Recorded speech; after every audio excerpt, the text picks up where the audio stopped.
দেখুন আরও একটা আমি তুলে নিচ্ছি।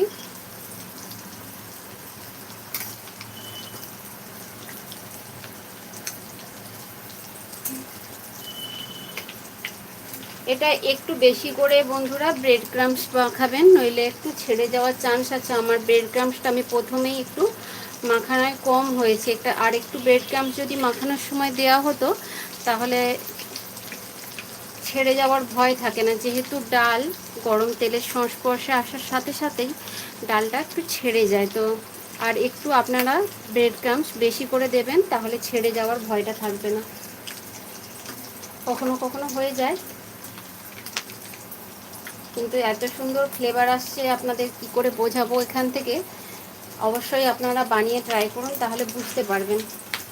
তবে খেয়াল রাখবেন বন্ধুরা, এখানে ব্রেড ক্রাম্বসটা একটু অনেক